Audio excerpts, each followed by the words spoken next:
stomach thing. Woo!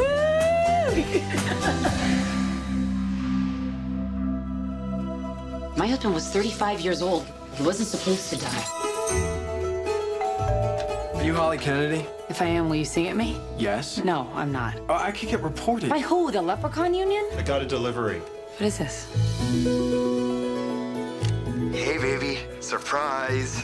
I have a plan. I've written you letters. Letters that will be coming to you all sorts of ways. Now, you must do what I say, okay? This Christmas, I hereby free you. he gave her the gift You need to get a little crazy, so just go out and celebrate tonight. of a life without him. Make sure my baby has a good time. I want you to take her fishing. Hey everybody, welcome to You Have to Watch This podcast. I'm Alan, I'm Ryan.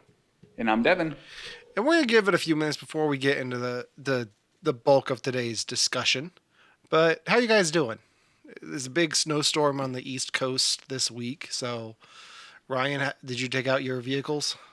Yeah, I dug out my car and Kristen's car, and I also did preemptive digging too. So like 2 nights ago, I went out and I dug out the cars so that like half the snow was already gone, so it wouldn't be too much trouble later on.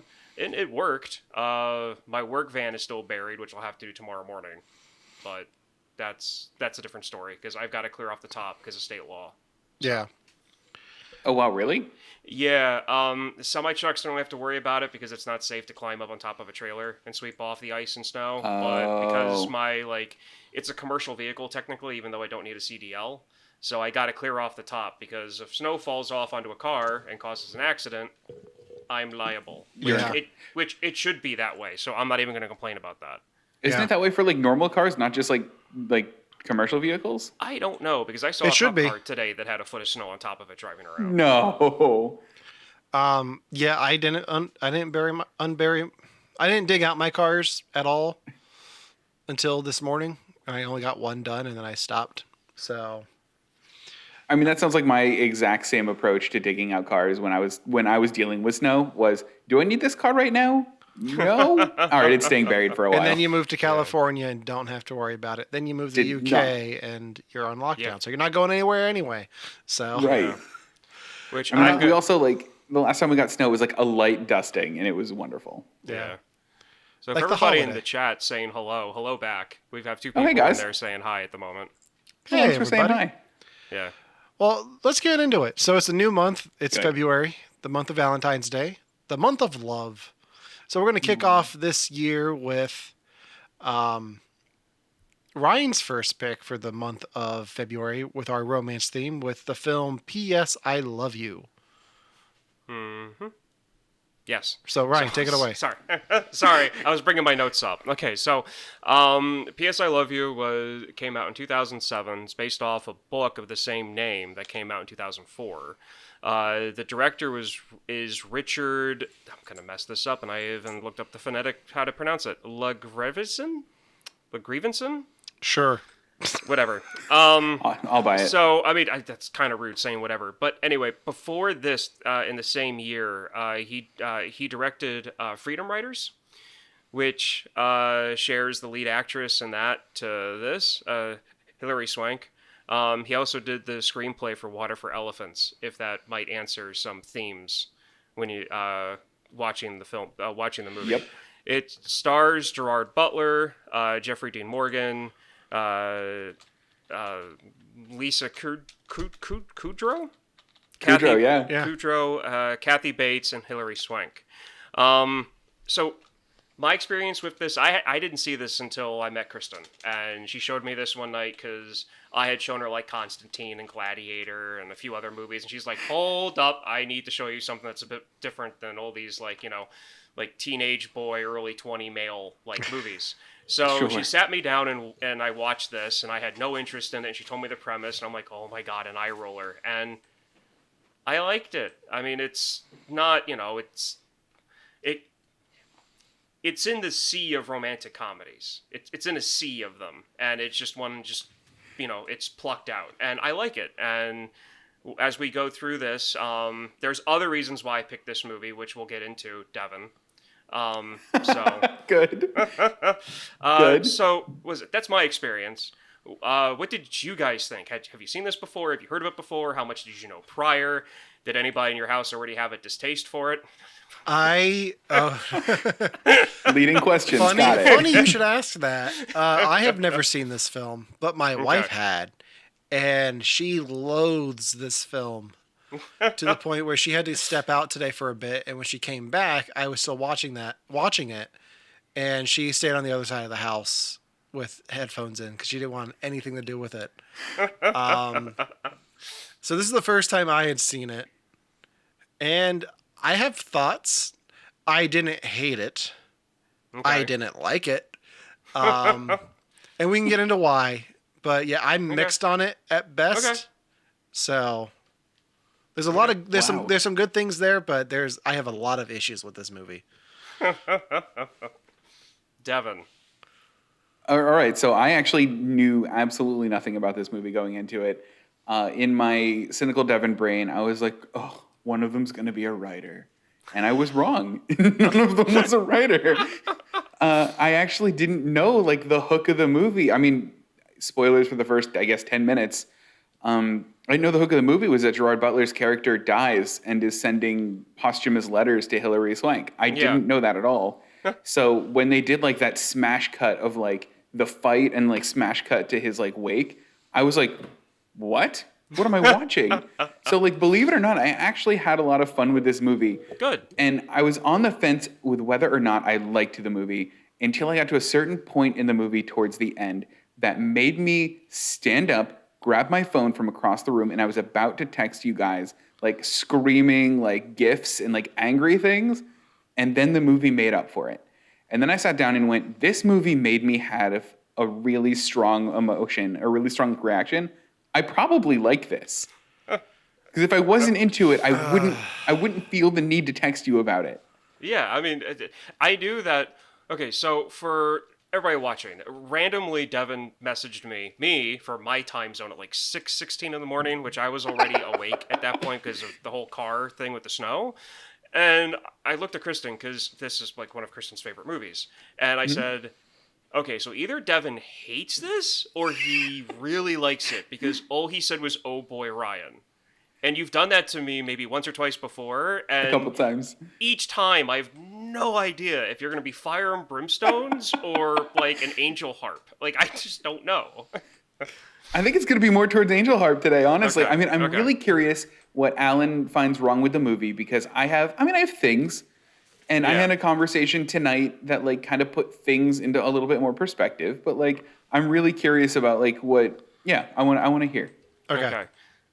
So, I mean, let's say, okay, so without getting much into spoilers, even though Devon, like you pretty much said like what the core of like the big surprise is for people who don't know what the, movie's about. But what I'm going to put out there, because I do know that this movie is extremely controversial, because I just looked up the Rotten Tomatoes and in the Metacritic score, and holy hell, I didn't realize the numbers were that, different. Is it? So the Rotten Tomatoes, like 20% for the for critics, and it's like 80% for audience. Wow. So my likes is the music, the small relationship moments, and the rude jerk lines that are scattered all throughout this film by every character. Those are my core likes for this movie. That's pretty much it. You cut out there. What were they? Okay, so you've got the like alternative music soundtrack that I liked. The small relationship moments they show that's scattered. That's scattered across the film. So either friendship, relationship, parent relationship, whatever, just everything, like the small moments, and then all of the like one-liner jerk lines that are in this film. Like all of the rude comments that everybody makes to each other, and that's where the funniness comes for me. Like that's where the core of like me liking this movie comes from. So like I'm not going to be offended by anybody's opinion. They're like, I hated this movie. Okay, fine. Okay, so you brought up one of the things I love the most about the movie, and what's the soundtrack. They have some of my legitimate favorite songs in this movie.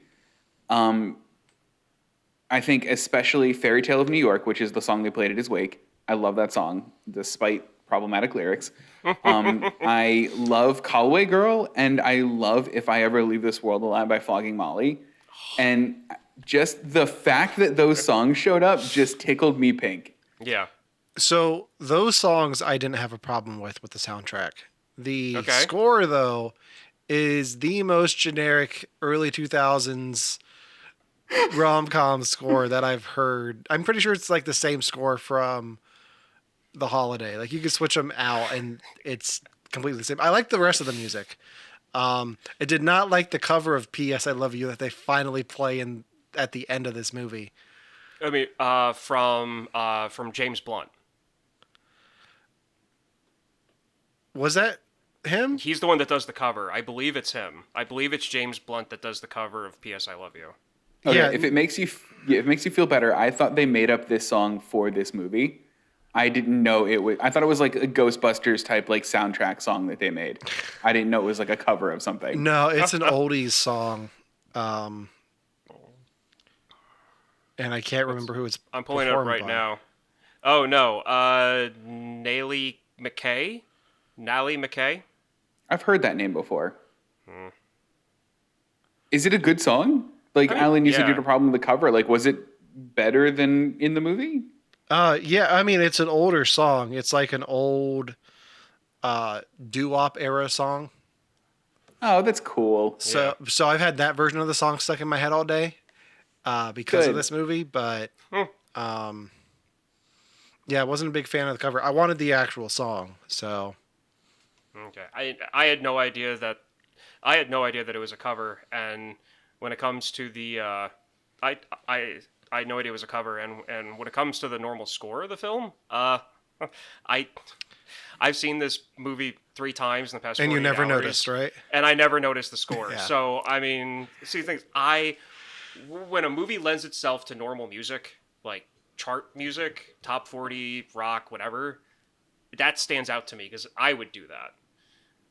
Traditional scores don't really stand out to me sometimes. And if they're generic, like Alan said, which it probably is because of the type of movie it is, then that's what happens. So. Yeah. So, to your point, Alan, I think there's more than just the music that this movie does that's kind of very generic early 2000s rom-com. And I wouldn't know this right off the top because I'm not experienced in rom-coms, but I was listening to having a conversation with somebody today, and a lot of the tropes that I don't think I loved about the movie, I think are kind of common in that era. Okay. Okay, so what are they?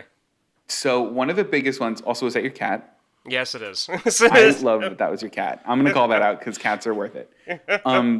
So one of the big things that got me was the character Daniel. Okay. He was the bartender in the movie. Yeah. He's just the worst person all the time. There's nothing good about him. He says the worst things, does the worst things, and they try to justify it and make it not like he's a terrible person, but they try to make him like he's like, oh, it's such a fun quirk. Look at him, he's quirky. Because they go, no, well, I just say whatever comes to mind and it's filter. 3 seconds later, Hilary Swank goes, my husband died. He goes, nice. Yeah. And then he goes, I spent a year with hookers and I loved it and then ran out of money.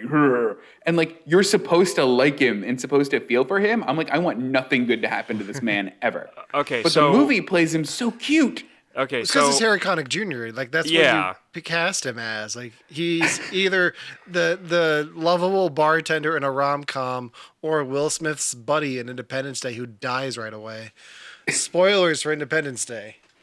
Yeah. So another thing too, he also says, she says about him being rude, and he says, yeah, no, actually, it's I take pills for it now, and I'm paraphrasing, because he says it's a condition. Rudeness. He says it's a condition. So it's 2007, questionable lyrics, questionable things are said in the movie to today's standards.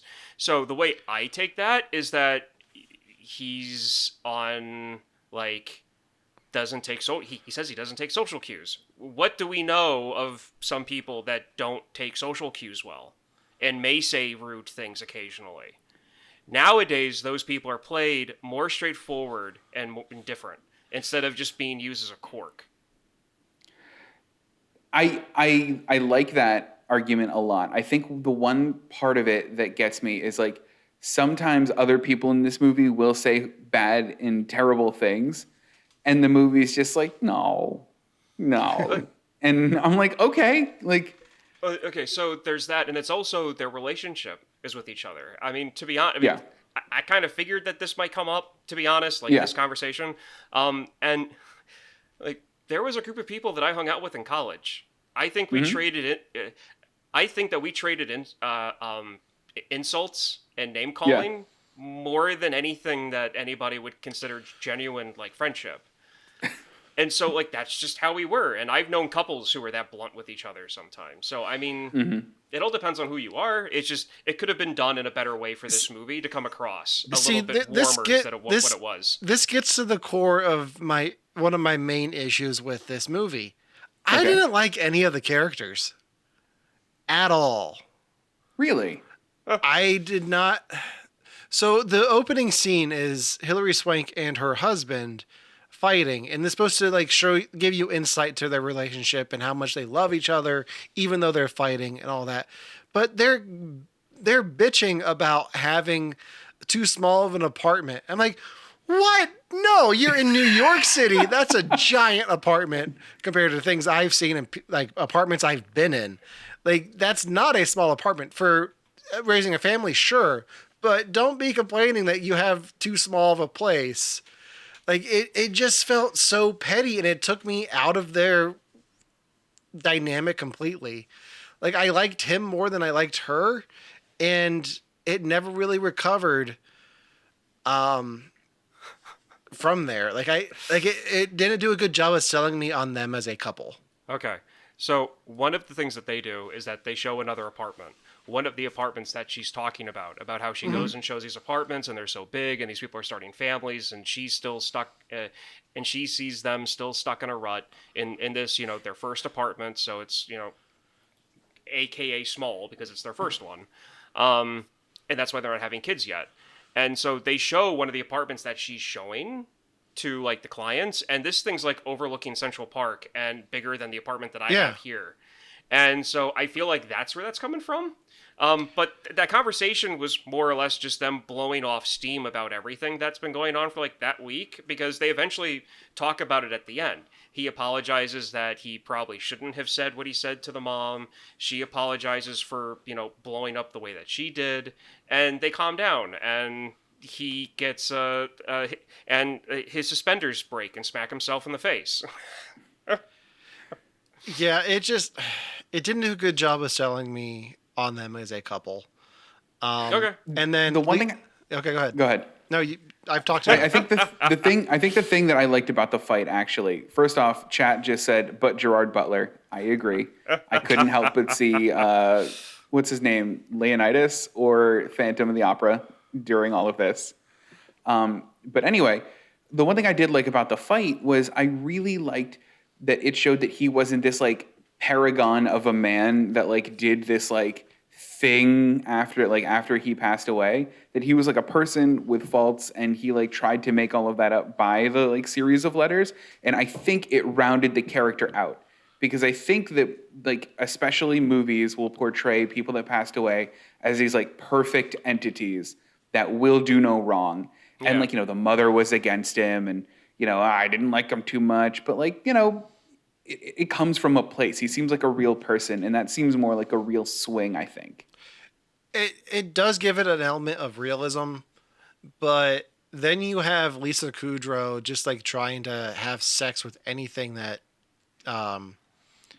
is the different sex. Like trying to keep that the cleanest way possible. She's trying to find her man, though. She's trying to find the one, and she says that. For me, they have that conversation.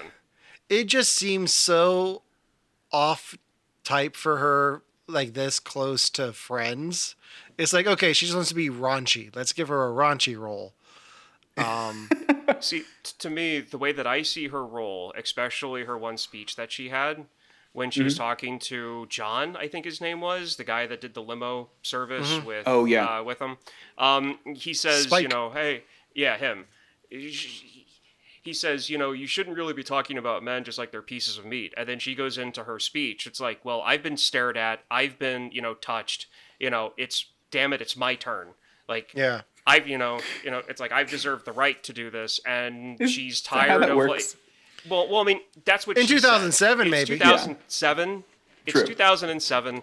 This is pretty straightforward, and this is kind of abrasive for people who aren't used to this, this type of thing. And besides, that seems kind of like a guy's perspective of how a woman should handle it, which it's not, I mean, a little bit, yeah. So I mean, there's that, but at the same time, it's like she has her questions, and they show that at the funeral or at the wake. It's like, are you single? Are you straight? Are you working? And she finds out where they're living, and then she tries the kiss. And if the kiss is wrong, like with that last guy, she just goes, nah, no, it's not worth it, and walks away because she knows what she wants. And then she winds up with mayhem. She wants. She does. That was mayhem, right? Yeah. Yeah, that was mayhem. She That's winds so up with funny. mayhem. I also love that when she was doing her questions, like, are you single? All right, yes. Are you straight? All right, yes. Are you employed? Oh, Yeah, sorry, exactly. Lisa Kudrow. Yeah. Yeah. It's one of the- Sorry, Devin, you're not getting with Phoebe. Darn. So I mean, yeah. So that's fine. I mean, I could definitely see that. I mean, this is, like I said, it's a cookie cutter romantic comedy, but it's got a quirk that I really like, and that's the premise that Devin didn't know about that dragged him into it. Okay, so let's talk about that for a little bit. Okay. Okay. The whole I'm dying of brain cancer, but I'm going to write you a series of letters and do like a post-death scavenger hunt type thing. What did you guys think of that? Like, Devin, what was your reaction to that? Yeah. What was your reaction? All right. So as a person who's tried to set up a couple of scavenger hunts in his life, like I've tried to do this, like, I mean, obviously before I passed away, but I've tried to do it like in real life to people. I'm honestly surprised he pulled it off to the degree that he did because he made a lot of big assumptions. Like, so when she comes to visit you parents, like, that wasn't on a trip itinerary. He didn't know she was going to do it. He's just like, I know her. She'll do it. What if she didn't? Like, what if she spent all of her trip in Ireland just getting drunk in bars and that was it? Like, I'm glad it worked the way it did. I thought it was cool. I thought he got extremely lucky. I think the one thing that shows is how well he knows her after all of these years of being together. So I think that's one thing I did like about his character. It did show how much he cared about her. The more you saw these play out. Yeah. Which is different than the book. This is I based looked on a this up. book? Yeah. No. It's based on a book. It was written by, and I'm probably going to butcher her last name, Cecilia Allhorn, Ahern. Okay. My dyslexic brain is not happy with that one. I'll buy it. She wrote this book when she was 23. Good for her. The book that this is based off of was released in 2004. She was 23 when it released. Wow. And it received kind of the same responses by critics and audiences that the movie did. Critics hated it and audiences loved it. So, there's that. But anyway, in the book, she gets a package. Her mom calls her and says, hey, there's a package here. They don't know who it's from. And in the package, 12 envelopes. No, there's 10 envelopes. And she's supposed to open up one envelope at the start of each month or at some point in that month. And then each letter tells her what to do next if she's still feeling lonely and upset about him passing. Oh. So it's more straightforward. It's not this huge scavenger hunt of like trying to get the jacket out and like, ooh, we need to make sure that she visits the parents. Like, it's none of that. Yeah, I mean, you got to it's change it more a little bit straightforward. so it looks better on film. Yeah. Right. Or else she'd be opening up all the envelopes in like a week. Going back to what I said before, Okay. how would your wives react if, God forbid, anything were to happen to you and you set up a scavenger hunt like this? How would they react to it? Because I can tell you right now, my wife flat out told me, don't you ever die before me. You're not allowed to. And two, don't ever do that. Like, I don't want anything to do with that. You can't tell me what to do after you die. You're gone. Like, it's over. Like, you can't control my life when you're gone. Like, you can't tell me to go buy a lamp. What would your wives do? Well, one, Kristen has put the same rule on me. I can't die first, so there's that. But if I were to do this, she'd probably, I don't know. She likes this movie too much. I mean, I think the emotional shock would be too much, and she might be up there with me sooner rather than later.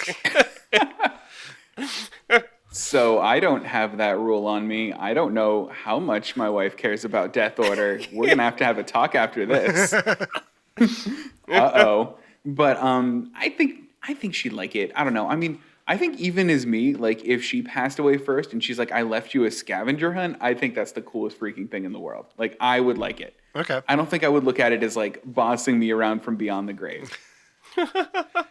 Yeah. Okay.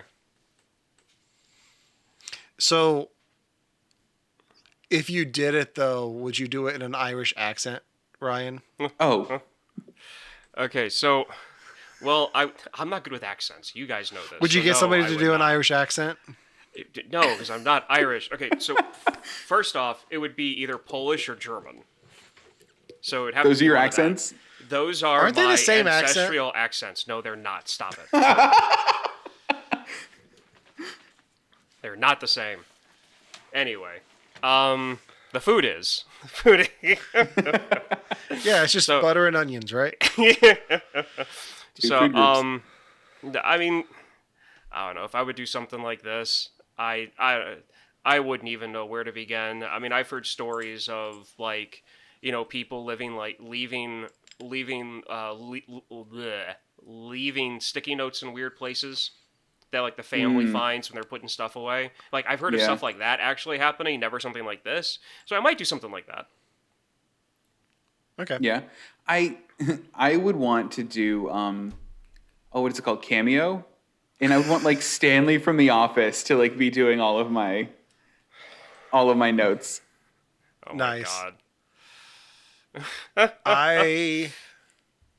I would do something. Like right now, we're playing a game where we have a Star Trek Next Generation magnet that we keep hiding on each other.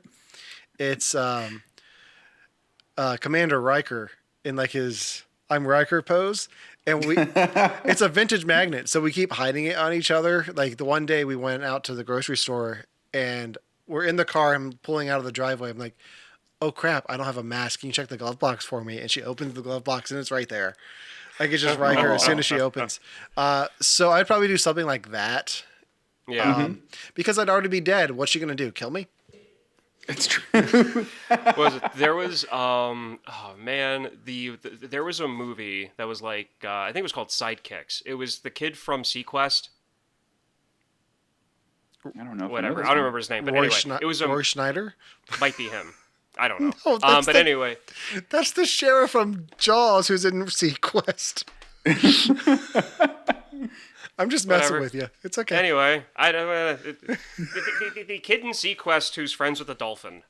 He's in this movie called Sidekicks. I believe, the Lone Ranger's in it. Oh. Which Lone Ranger?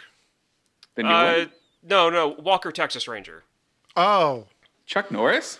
Chuck Norris. He's in it. It's like a cheap spin-off of like Karate Kid. Okay. But anyway, he's in gym class. He has asthma, and he's doing okay. push-ups.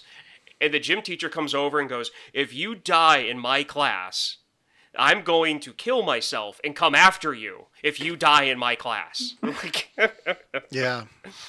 Just revenge haunting. I get that. revenge haunting. Yeah. Yeah.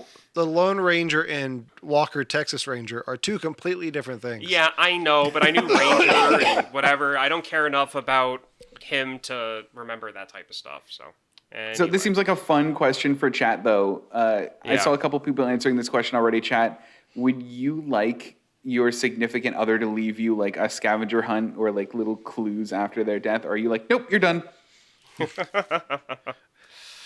Yeah, that'd be Just to Time make to that sound- download Tinder.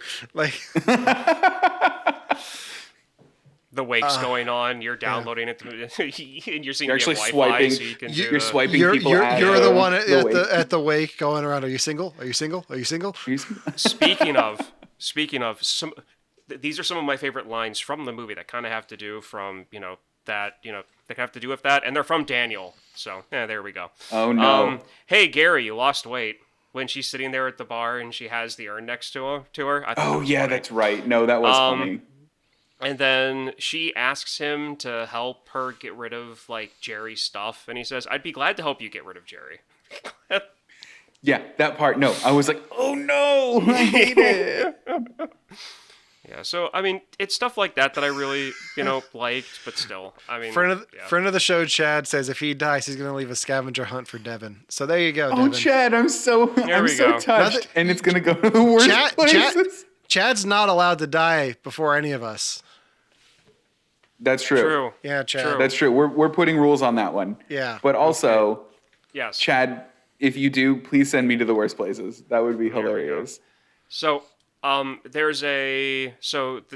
but before I get to my big reason for picking this movie for part of my reason for picking this movie to Devon, there is a unofficial reason that I also picked this movie that I realized halfway through watching it, and it has to do with Alan. Okay. This is what happens to you after you turn 30. Okay. You will wake up, and somebody will be talking to you after a day of drinking, and they will be whispering, and you will say, "Stop screaming at me." I absolutely love that scene where she's completely, hungover and her friend's on the phone, and she's like, "Stop screaming at me." So this That's is such a weird. It was such a weird experience watching this being 30 because I still don't Yeah. identify as 30. Yeah, In you're my not going heart, to for I'm a still little bit. yeah. But like growing up, like I always thought, like okay, Hilary Swank and Gerald Butler in this rom-com, they're in their 40s. She's supposed to be 30 in this, and that's not much younger than she actually is when they filmed this. Yeah. But like it just baffles my concept of time, how old she's supposed to be in this, and how like I guess she was actually a teenager in the Karate Kid Part 4. Yeah, she was. Oh, wow. So Yeah. Kristen had me watch that one when I first told her that we were doing this. So I got to see her acting evolution, I should say, a little bit. You watched Karate Kid Part 4 for this? Well, not really for this, but I was like, hey, look, we're doing this, and we're like, oh yeah, it's Hilary Swank. I've only really seen her in The Core. I've seen her in this. I don't really know her from anything The else. And then she Core. showed me that. You did What? that the last time I brought up The Core. Stop it. why do you keep bringing up the core? Like, that's Hilary the question. Swank, and that's a What's topic. wrong with the core? Hilary Swank. She's in Is it. The Core and this bad? is the topic. Is It's- Hilary Swank, and it's an action film about the end of the world, and that interests me, so I watched it. I thought it was fun. It's an interesting concept of a movie, but no Yes. one mentions the core as much as you do, and it baffles me every time that you do it. This is literally probably the third time I've ever mentioned it. It was the last time we Which talked is about 3 Hilary times Swank. more than anyone else in existence. Whatever. It's probably true. Maybe more than Hilary Whatever. Swank. Probably. Tune in next week when we watch the core. We're not going to. Don't worry about that. Get to the heart of it. Yeah, get to the heart of it. So there's, I so hate that's the unofficial reason. Okay. So but I want to get to the official reason. Okay. I had to re-listen to our Lucky Logan Lucky podcast because I wanted to make yeah. sure that I remembered it correctly, and I yelled at you because we were talking about Hilary Swank, and Right. I said that one of my biggest issues is with that movie was her performance as the FBI agent. I thought that it was her worst role ever. That I Okay. felt that she showed up for the paycheck and just mailed it in. And you were like, what? This is like the best thing I've ever seen her in. She was great in this. And I'm like, no, she wasn't. So that's another reason why I picked this, is because, granted, I saw Karate Kid Part 4, and she was a teenager. Give her some slack. And then there's this.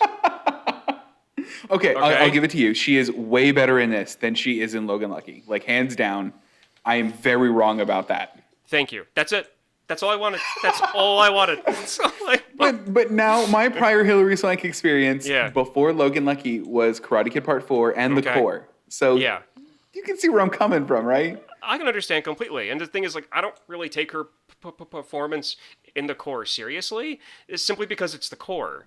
Like, it's an end of the world action film. Like, I don't really need anything besides a socially awkward scientist, another scientist that thinks he's better than everybody else. One, element or thing that is impossible to make, which is the unobtainium that they come up in that film.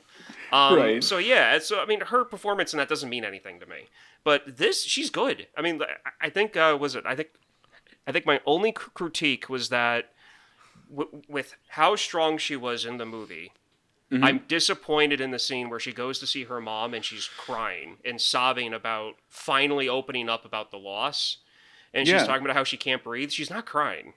She cries in almost every other film that scene that she's supposed to cry in, but that one she's not. And I only picked this up because I'd watched it twice in like the past 24 hours, and I was looking closely for this. But I mean, that's nothing. That's just she was probably having a bad day on set. Doesn't matter.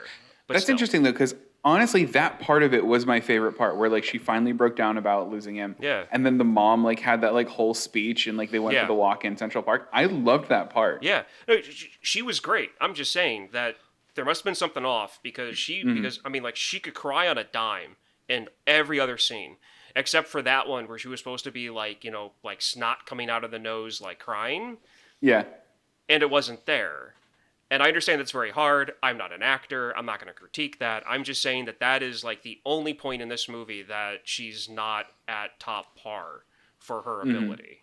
Well, I just think it's a different mindset than she is in the rest of the film. Like, I think the rest, like most of the film, she's in denial about everything, and in that moment, she's trying to accept everything that has happened. Now, I've got a question for Devon about this movie and Hilary Swank. Here we go. Now, Devon, you watch The Office. I do watch The Office. I know where this is going, and I love it. You don't know where this is going. Oh. So in The Office, they have a whole debate about if Hilary Swank is hot or not. What do you think Kathy Bates would do if she walked into the office and saw all of her employees when she owned the office debating if her daughter was hot or not? If it's her character from The Office, she would sick those 2 Great Danes she always has on them. All right. And Ryan, I don't know if you're paying attention to the chat, but it's blown up with the core talk. I went back in because I'm trying to go back and forth between my notes and everything else, and I'm happy about this. Hold on. Chat likes the core. Very happy. Yes. Again, Core is a movie that's audiences love the Core. Okay, critics like you two hated it, so I'm just saying, I haven't seen it since I was 12, so I'll give it another chance. Listen, I saw it in science class, and it was the best day of science class. Oh, I bet it would have been for me too. And Volcano. What kind of high school, Devon? What kind of high school did we go to that you watched the Core in science class? Dude, it was not good. I didn't learn much in that class. All right, so speaking of actors, the one thing this movie made me do was it made me appreciate Gerard Butler a lot. Because he's in a lot of stuff, and his like acting career is very like broad. Like, he plays like romantic lead. He plays like buff Spartan. He plays Olympus Has Fallen and all of that trilogy. He also plays Phantom of the Opera. Like, that's really cool, right? Gerard Butler is Olympus Has Fallen. Like, that's just his character. No. He's Olympus. My favorite Gerard Butler is Olympus Has Fallen, London Has Fallen, and I forget the name of the third one because I've never been able to get around. Angel Has Fallen. They're making I've not another gotten around one. to play that one yet. I mean, play that one. I've not been able to see that one yet, but I really want to. I love those movies. They're really fun. And that's the thing is, like, watching those movies, you'd almost think that like he's like a Liam Neeson, where like he's like, an action star, but he's not. Like, he's got like range. Yeah. But how much of what he's done has been good, though? Like, when it comes to the action stuff, like outside of the Has Fallen trilogy, I don't think anybody saw Geostorm. I think I did see Geostorm. Oh, did you? Yeah. Okay, so Devon saw Geostorm. I was the one. I was the only one that saw Geostorm. And I'm embarrassed to say that I haven't. I mean, I'm embarrassed to say that I didn't watch it because I really wanted to watch that movie. It's nice that he came in as like an action star, but is still been able to do like the rom-coms and Phantom. This is a weird segue. I saw the weirdest video online today of Sammy Davis Jr. singing Phantom, which evidently was a thing in the 80s. Like Really? Was it good? For the Jerry Lewis telethon, Sammy Davis Jr. sang "Music of the Night." That's cool. Yeah, That's a really hard song too. Yeah. Did Devin freeze up on your screen too? Or did Ryan freeze up? Yeah, Ryan froze up. Okay, He's back now. He's back. Okay, now. I'm good. Yeah. Yeah, you're good. It's only for like few seconds at a time. It's fine. Yeah. It's fine. But no, that is really cool. The one person I want to talk about though a little bit because I really like this actor is Jeffrey Dean Morgan. Okay. And Negan. Yeah. And well, Negan, and then I, of course, I never really watched Land of the Dead. Kristen had me watch like the first few seasons of Grey's Anatomy, so I know him from that. I forgot he was on that. And that tragedy, yeah, that happened. What am I saying? Tragedy. Every season's a tragedy on that show. Anyway, Oh.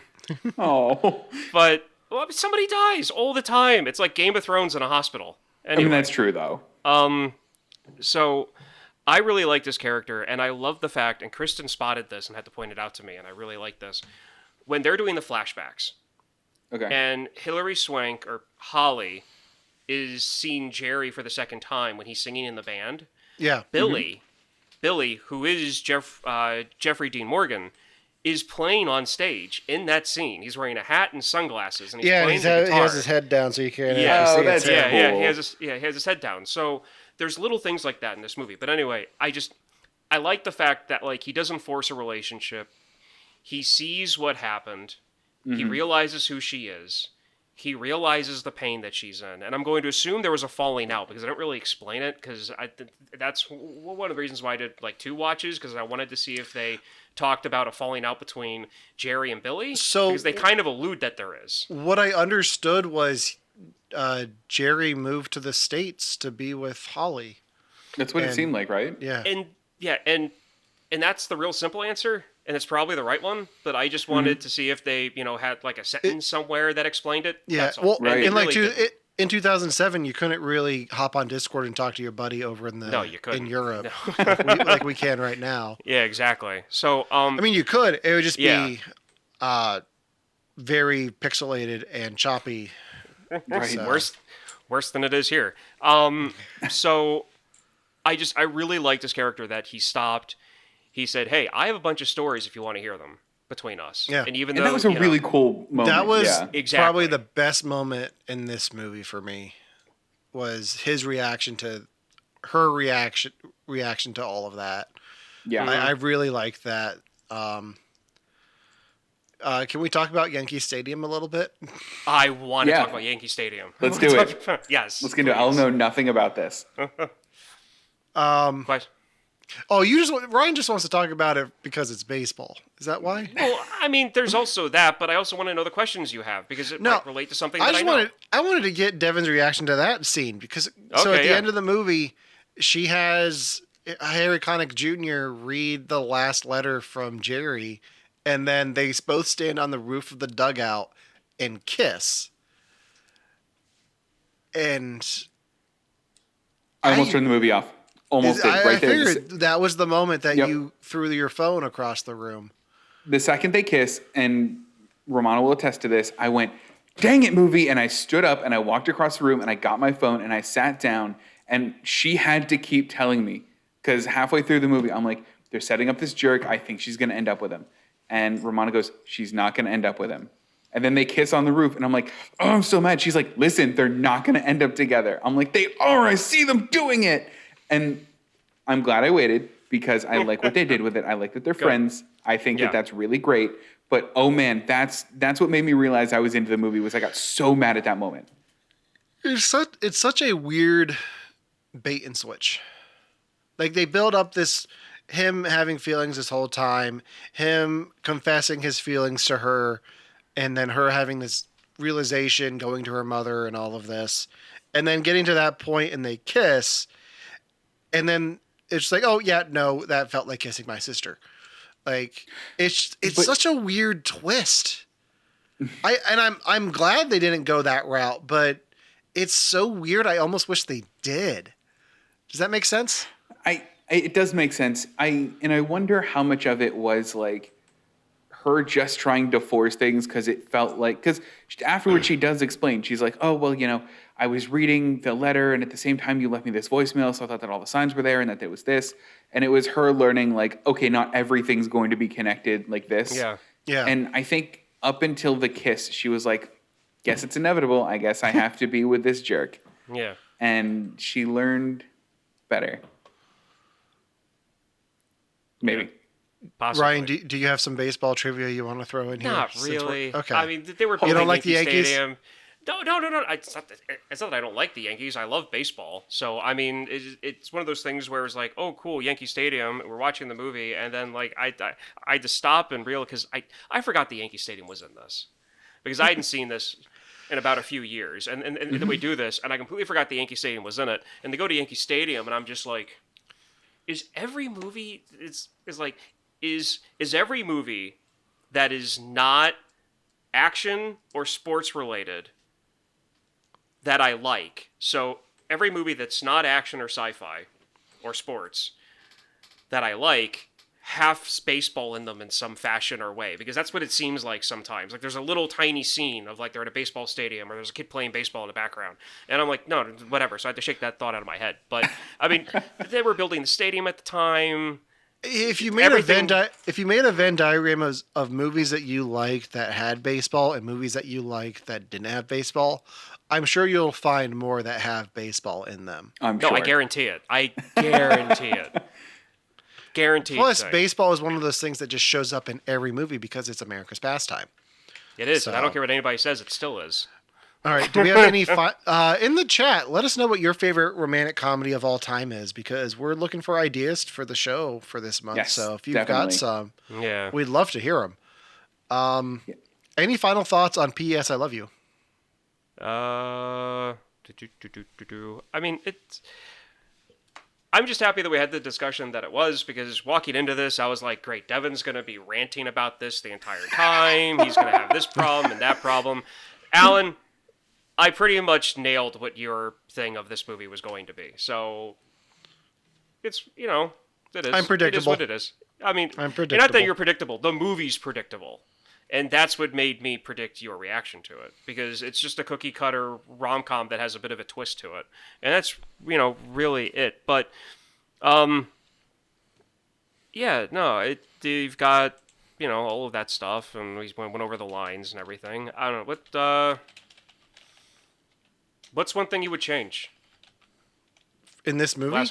Yeah, in this movie. what's something, That's a good question. not a major thing.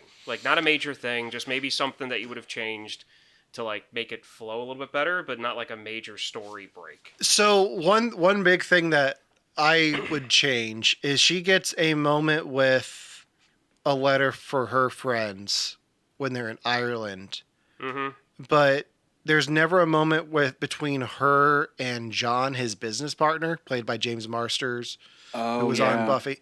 Yeah, I would have liked it. I love James Marsters from Buffy and Smallville. He was Brainiac. I wanted a moment with the two of them, and we never got that outside of the travel agent.